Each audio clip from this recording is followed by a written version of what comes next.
नमस्कार, India news देख रहे हैं आप। आपके साथ में हूं सुरभि तिवारी। फटाफट अंदाज में फटाफट खबरों की शुरुआत करते हैं। बीजेपी सरकार की देश के हर गरीब को कच्चा मकान देने के लिए चलाई जा रही प्रधानमंत्री आवास योजना ने एक अहम पड़ाव तय किया है। सरकार आज देश के गरीबों के लिए कुल 3 करोड़ से ज्यादा घरों का निर्माण कर पाने में सफल हुई। इसकी जानकारी खुद प्रधानमंत्री मोदी ने ट्वीट करके दी। मुख्यमंत्री योगी आदित्यनाथ आज 3 दिवसीय गोरखपुर दौरे पर जाएंगे। इस दौरान सीएम गोरखनाथ मंदिर में हुई घटना के बाद बढ़ाई गई सुरक्षा का जायजा भी लेंगे। मुख्यमंत्री योगी आदित्यनाथ नवरात्रि के 9वें के दिन वो कन्या पूजन भी करेंगे। साथ ही इसके पूर्व 9 अप्रैल को एमएलसी चुनाव में नगर निगम बूथ पर मतदान भी करेंगे। चारा घोटाले में सजा याफ्ता बिहार के पूर्व मुख्यमंत्री राजद प्रमुख लालू प्रसाद यादव की जमानत याचिका पर आज होगी सुनवाई। आरबीआई ने आज वित्त वर्ष 2022 और 23 की पहली क्रेडिट पॉलिसी जारी की। आरबीआई के गवर्नर शक्तिकांत दास ने कहा कि जियोपॉलिटिकल तनाव का असर कई अर्थव्यवस्थाओं पर आ रहा है। शक्तिकांत दास बोले कि भारत के ऊपर भी रूस यूक्रेन युद्ध का असर आ सकता है और हमारे आर्थिक विकास पर नेगेटिव असर आ सकता है। लिहाजा भारत के लिए ये चुनौतीपूर्ण समय है। रिजर्व बैंक ने आज अपनी मौद्रिक नीति समीक्षा में नीतिगत दरों में कोई बदलाव नहीं किया है और रेपो रेट को 4% बरकरार रखा है। इसके अलावा रिवर्स रेपो रेट को 40 बेसिस पॉइंट बढ़ाकर के 3.75% कर दिया गया है और कैश रिजर्व रेशियो भी 4% पर बरकरार रखा गया। इंडिया न्यूज हरियाणा की खबर का बड़ा असर। निजी स्कूलों की मनमानी पर सरकार हुई सख्त। इंडिया न्यूज ने स्कूलों की मनमानी के खिलाफ छेड़ी मुहिम। हरियाणा में अब प्राइवेट स्कूल बिना फॉर्म 6 भरे फीस में बढ़ोतरी नहीं कर सकेंगे। न ही विद्यार्थियों और अभिभावकों पर दुकान विशेष से स्कूल यूनिफॉर्म और कॉपी किताब खरीदने का दबाव नहीं बनाया जा सकेगा। डेरा सच्चा सौदा प्रमुख गुरमीत राम रहीम को पंजाब हरियाणा हाईकोर्ट से बड़ी राहत मिली है। हाईकोर्ट ने कहा है कि गुरमीत राम रहीम हार्डकोर क्रिमिनल नहीं है, इसलिए उन्हें फरलो और पैरोल दिए जाने पर हाईकोर्ट को कोई ऐतराज नहीं है। हाईकोर्ट ने यह फैसला हरियाणा सरकार द्वारा उन्हें जो 20 दिनों की फरलो दी गई थी उसके खिलाफ दायर याचिका पर फैसला सुनाया गया। दरअसल डेरा प्रमुख को दी गई फरलो के खिलाफ हाईकोर्ट में याचिका दाखिल कर आरोप लगाया गया था कि पंजाब विधानसभा चुनाव को प्रभावित करने के लिए डेरा प्रमुख को फरलो दी गई है। इसके जवाब में हरियाणा सरकार ने हाईकोर्ट में कहा है कि जेल में गुरमीत राम रहीम के व्यवहार को देखते हुए और कानूनी राय लेने के बाद ही नियमों के आधार पर राम रहीम को फरलो दी गई थी। बहादुरगढ़ में राज्यसभा सांसद दीपेंद्र हुड्डा ने कहा है कि 134 से हटा करके सरकार ने गरीब बच्चों के भविष्य के साथ खिलवाड़ किया। भाजपा सरकार ने गांव और शहरों के विकास पर भी रोक लगाने का काम किया। इसके साथ ही दीपेंद्र हुड्डा ने नगर निकाय और पंचायत चुनाव भी जल्द से जल्द करवाने की मांग की। सांसद दीपेंद्र हुड्डा ने आम आदमी पार्टी पर हमला बोलते हुए कहा है कि उत्तराखंड में आम आदमी पार्टी की जमानत नहीं बची है। हरियाणा में मुकाबला कांग्रेस और भाजपा के बीच होगा। गुरुग्राम में बिल्डरों के प्रोजेक्ट निर्माण में की जा रही देरी को लेकर के सख्त हुआ। टाउन प्लानिंग विभाग सीनियर टाउन प्लानर ने 8 रियल एस्टेट कंपनियों को जारी किया नोटिस। माहिरा होम्स बिल्डर और ओशियन 7 बिल्टेक को भी जारी किया गया नोटिस। कई बिल्डर फ्लैट बायर्स से ले रहे पैसे लेकिन नहीं हो रहा है तय समय सीमा पर निर्माण कार्य। नारनौल में पिछले 4-5 दिनों से लगातार वकील और पुलिस का मामला चल रहा है, जिसमें कि वकीलों का कहना है कि पुलिस के उनके साथ वकील के खिलाफ झूठा मुकदमा बनाया और उनके साथ ही बदतमीजी की। पिछले 3-4 दिन पहले वकीलों ने प्रदर्शन कर शहर के महावीर चौक पर पुलिस अधीक्षक का पुतला भी फूंका था। वहीं आज कष्ट निवारण समिति की बैठक से पहले नारनौल बार एसोसिएशन के वकील पंचायत भवन पहुंचे, जहां पर एसपी के खिलाफ प्रोटेस्ट करते हुए उन्होंने नारेबाजी भी की। वहीं वकील और पुलिस मामले पर बोलते हुए कृषि मंत्री ने भी कहा है कि वो उच्च अधिकारियों के संज्ञान में ये मामला लाएंगे और मुख्यमंत्री से भी इस मामले को लेकर के बातचीत करेंगे।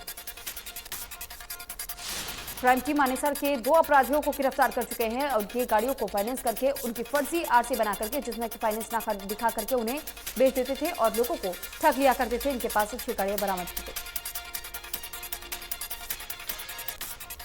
गुरुग्राम में बेटे ने बुजुर्ग मां की हमला कर हत्या कर दी है। चाकू से कई बार मां पर वार किया। पार्क में घूमने आई मां पर बेरहमी से वार किया। हमला करने के बाद आरोपी बेटा फरार हो गया। पार्क के बाहर लगे सीसीटीवी कैमरे में कैद हुई घटना। 3 दिन से कर रहा था मां की रेकी। फरीदाबाद में क्राइम का ग्राफ लगातार बढ़ता जा रहा है। इसी कड़ी में जबुआ क्षेत्र में एक फॉर्च्यून की दुकान में एक शख्स लोगों को शराब पिलाकर के जुआ खेलता नजर आया।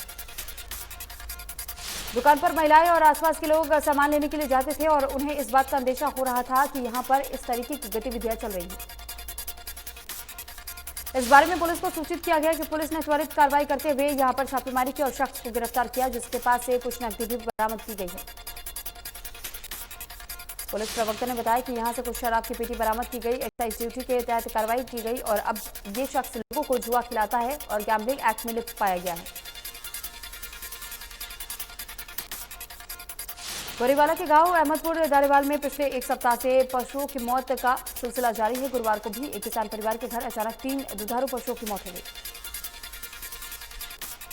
घटना के बाद पशु चिकित्सा विभाग द्वारा दुधारू पशुओं की रोजाना रिपोर्ट ली जा रही है। मृत पशु की बॉडी का हिसार पशु विभाग में पोस्टमार्टम भी करवाया गया।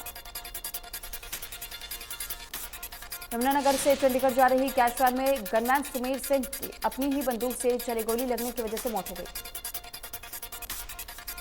वैन में मौजूद अन्य साथियों ने घायल गनमैन को सामुदायिक स्वास्थ्य केंद्र पहुंचाया, जहां पर डॉक्टर ने गनमैन को मृत घोषित कर दिया। सूचना मिलते ही मौके पर पहुंची शहजादपुर पुलिस ने कार्रवाई शुरू कर दी है। मौके पर फिंगरप्रिंट एक्सपर्ट और सीन ऑफ क्राइम की टीम को भी बुलाया गया।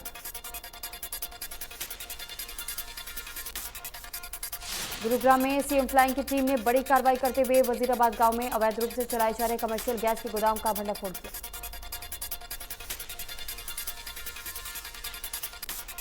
इस गोदाम से होटल और ढाबों पर कमर्शियल गैस सिलेंडर की कालाबाजारी की जाती थी। सीएम फ्लाइंग टीम ने मौके पर खाली और भरे हुए 425 कमर्शियल गैस सिलेंडर को जब्त कर धाराओं के तहत मुकदमा दर्ज कर लिया है।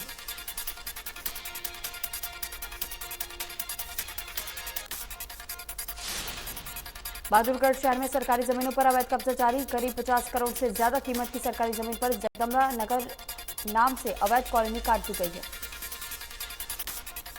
करोड़ों की जमीन पर कब्जे के बाद से एचएसवीपी ने राजस्व विभाग को पत्र लिखकर के इंतकाल रद्द करने की बात कही है।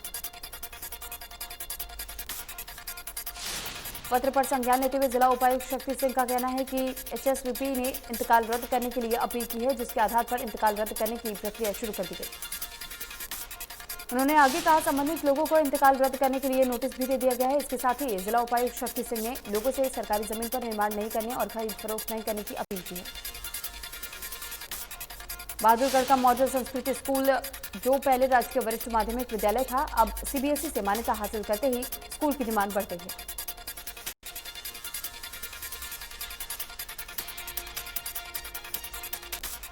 जहां स्कूल में दाखिले के लिए सिर्फ 175 सीटों को खाली बताया गया, लेकिन दाखिले के लिए आवेदन और परीक्षा देने के लिए 500 छात्र आ गए। स्कूल के प्रिंसिपल सुरेश चंद्र का कहना है कि छठी, 7वीं और 9वीं कक्षा के लिए प्रवेश परीक्षा है। एडमिशन की मांग ज्यादा है, इसलिए अब स्कूल को 2 शिफ्ट में चलाया जाएगा।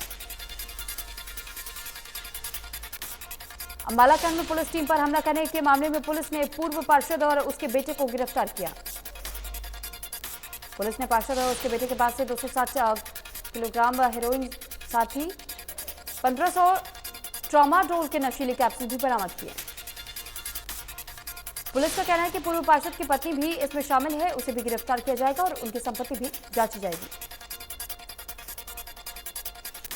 यमुना नदी के नकली घाट पर निर्माणाधीन ओवरब्रिज के साथ बनाए गए अस्थायी रास्ते पर एक ट्रक पलटने से हादसा हो गया। हादसे में किसी के हताहत होने की खबर नहीं। पलवल अनाज मंडी में गेहूं की सरकारी खरीद सुचारू रूप से जारी। मंडी में अभी तक 1,65,000 के करीब गेहूं की सरकारी खरीद की गई, जबकि 4,635 क्विंटल गेहूं की प्राइवेट खरीद की गई है। मार्केट कमेटी पलवल के सचिव नरवीर सिंह ने बताया कि सरकार में गेहूं का न्यूनतम समर्थन मूल्य 2015 में निर्धारित किया गया। उन्होंने बताया कि गेहूं की खरीद को लेकर के मार्केट कमेटी ने पुख्ता इंतजाम किए। गेहूं की परचेज के बाद गेहूं का उठान भी शुरू कर दिया गया। गेहूं के समर्थन मूल्य और बोनस बढ़ाने की मांग को लेकर के रोहतक के मकरौली रोड पर किसानों ने 3 घंटे तक जाम लगा दिया, जिसके बाद से सूचना पाकर के मौके पर पहुंचे पुलिस अधिकारी ने किसानों को समझा बुझा करके जाम को खुलवाया और स्थिति तनावपूर्ण न हो, इसको देखते हुए पुलिस मकरौली रोड पर मौजूद रही। बल्लभगढ़ मंडी में गेहूं की फसल की खरीद जारी है। आढ़तियों का कहना है कि इस बार फसल कम आई है, इसलिए उन्हें ये समझ नहीं आ रहा है कि वो क्या बेचे और क्या खरीदे। मार्केट कमेटी के सचिव ऋषि कुमार का कहना है कि सरकार ने किसानों के लिए किसान भवन बनाया हुआ है और बल्लभगढ़ मंडी में खरीद फरोख्त भी अच्छी चल रही है। फरीदाबाद नगर निगम में करीब 200 करोड़ रुपए घोटाले के बहुचर्चित मामले पर विधायक नीरज शर्मा ने कहा है कि विजिलेंस छोटी मछलियों को पकड़कर बड़े मगरमच्छों को बचाना चाहती है। 1 अप्रैल से प्रदेश की अनाज मंडियों में गेहूं की खरीद शुरू कर दी गई है, परंतु तोशाम अनाज मंडी में अभी भी गेहूं की फसल की आवक शुरू नहीं हो पाई है। तोशाम मार्केट कमेटी की कार्यवाहक सचिव सुदेश कुमारी, खरीद की सभी तैयारियां पूर्ण कर ली गई है, लेकिन गेहूं की फसल की आवक न होने की वजह से खरीद कार्य शुरू नहीं हो पाया। पलवल के हथीन एवीटी स्टाफ की टीम ने अलग अलग जगह से लाखों रुपए की 105 चोरी मोबाइल से 2 आरोपियों को गिरफ्तार किया। बरामद 105 मोबाइलों की कीमत लगभग 20 लाख रुपए बताई जा रही है। पुलिस ने आरोपियों से एक देसी पिस्तौल और कारतूस भी बरामद किया। गुरुग्राम में अमेरिकी मूल के नागरिकों के साथ ठगी करने वाले फर्जी कॉल सेंटर का भंडाफोड़ हुआ। सीएम फ्लाइंग और साइबर क्राइम की संयुक्त टीम ने अवैध कॉल सेंटर का भंडाफोड़ किया। कॉल सेंटर के कर्मचारी खुद को माइक्रोसॉफ्ट टेक्निकल सपोर्ट टीम का सदस्य बताकर के अवैध वसूली किया करते थे।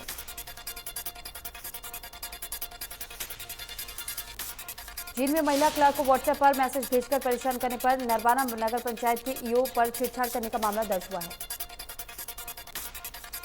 झज्जर में चोरों का आतंक लगातार जारी है। चोरों ने किसान के घर में रखी 3 लाख नकदी और 15 लाख के जेवरात लेकर के फरार हो गया। 6 महीने से वेतन न मिलने पर नाराज फतेहाबाद में फायर ब्रिगेड कर्मचारियों ने विभाग के खिलाफ मोर्चा खोल दिया है। सरकार द्वारा हटाए गए एनएचएम आउटसोर्स कर्मचारियों का धरना प्रदर्शन लगातार जारी है। पुनः बहाली की मांग को लेकर के आउटसोर्स कर्मचारी धरना दे रहे हैं। प्रदर्शन कर रहे कर्मचारियों का कहना था कि कोरोना के पीक समय में जब प्रदेश में मेडिकल और पैरामेडिकल स्टाफ की कमी थी, उस समय उन्होंने अपनी जान की परवाह किए बिना सरकार का साथ दिया और आज उनके साथ ऐसा सलूक किया जा रहा है। फरीदाबाद के सेक्टर 3 में रहने वाले लोगों ने अपनी मूलभूत सुविधाओं के लिए एक दिन का सांकेतिक धरना दिया। ट्यूबवेल खराब होने और सीवर की समस्या को लेकर के प्रदर्शन किया। नारनौल के राजकीय महाविद्यालय में एमएसएमएस कैंप का शुभारंभ किया गया, जिसमें कि बच्चों को विभिन्न सामाजिक कार्यक्रमों में भाग लेने का मौका मिला। विश्व स्वास्थ्य दिवस पर पलवल ट्रैफिक पुलिस ने लोगों को यातायात नियमों के पालन करने के लिए जागरूक किया। लोगों को बताया गया कि दुपहिया वाहन चालक वाहन चलाते समय हेलमेट का प्रयोग अवश्य करें। जींद जिला मुख्यालय स्थित नागरिक अस्पताल में विश्व स्वास्थ्य दिवस पर जागरूकता शिविर का आयोजन किया गया। शिविर की अध्यक्षता सीएमओ डॉक्टर मंजू कादियान और पीएमओ डॉक्टर लोकप्रीत सिंह ने की, जबकि एनसीटी प्रभारी और deputy CMO dental doctor Ramesh Panchal आमजन का स्वास्थ्य के प्रति जागरूक कर रहे थे। भिवानी में गरीब बच्चों के निवाले पर जाकर मिड डे मील के लिए भेजे गए राशन में मिली बड़ी गड़बड़ी।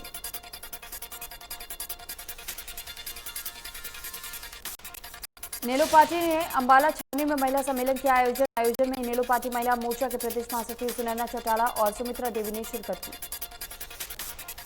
इस दौरान सुमित्रा देवी ने कहा कि नेलो ने एकमात्र ऐसी पार्टी है जहां महिलाओं का सम्मान होता है।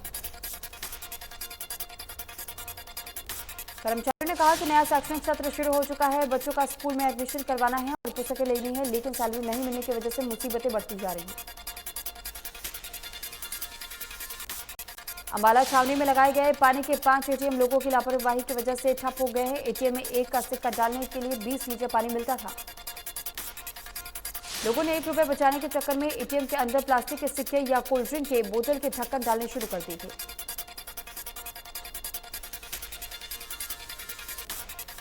उत्तर प्रदेश के गोंडा में आसाराम बापू के आश्रम में खड़ी में लड़की का शव मिलने की वजह से हड़कंप मच गया। मौके पर पहुंची पुलिस ने शव को कब्जे में लेकर के मामले की जांच शुरू कर दी। बताया जा रहा है कि ये लड़की अपने घर से 4 दिन पहले गायब हो गई थी, जिसका शव आसाराम बापू के आश्रम में कई दिनों से खड़ी कार में मिला है। भारत में पिछले 24 घंटे में कोरोना वायरस के 1109 नए केस सामने आए हैं। 43 मरीजों की मौत हुई। एक्टिव केस की संख्या 11,400 के पार। हरियाणा में कोरोना के 96 नए मामले सामने आए, 40 मरीजों ने कोरोना को मात दी। रूस यूक्रेन के बीच छिड़ी जंग का 44वां दिन, दोनों में कोई देश भी झुकने को तैयार नहीं है। यूक्रेन के मारियोपोल में रूस ने खतरनाक तरीके से तबाही मचाई है। भूषण नरसंहार पर यूएनएचआरसी से बाहर हुआ रूस, यूएनजीए में अमेरिका प्रस्ताव पारित, भारत समेत 58 देशों ने वोटिंग से वॉकआउट किया। यूएनएचआरसी से रूस को निलंबित करने के लिए अमेरिका ने प्रस्ताव पेश किया था। 193 सदस्यीय महासभा में प्रस्ताव के पक्ष में 93 मत पड़े, जबकि भारत सहित 98 देश अनुपस्थित रहे। मानवाधिकार परिषद में रूसी संघ की सदस्यता के निलंबन अधिकार शीर्षक वाले प्रस्ताव के खिलाफ 24 मत पड़े थे। ऐसे में प्रस्ताव पारित हो गया। मतदान से अनुपस्थित देशों में बांग्लादेश, भूटान, ब्राजील, मिस्र, Indonesia, Iraq, Malaysia, Maldives, Nepal, Pakistan, Qatar, Saudi Arab, Singapore, दक्षिण अफ्रीका, श्रीलंका और संयुक्त अरब अमीरात सहित भारत भी शामिल है। यूक्रेन के विदेश मंत्री दमित्रो कुलेबा ने ट्वीट कर जानकारी दी कि संयुक्त राष्ट्र मानवाधिकार परिषद से रूस को निलंबित कर दिया गया है। लखनऊ सुपर जॉयंट्स ने एक शानदार मुकाबले में दिल्ली कैपिटल्स को मात दी है। 149 रन का पीछा करने उतरे लखनऊ के क्विंटन डिकॉक ने जबरदस्त पारी खेली।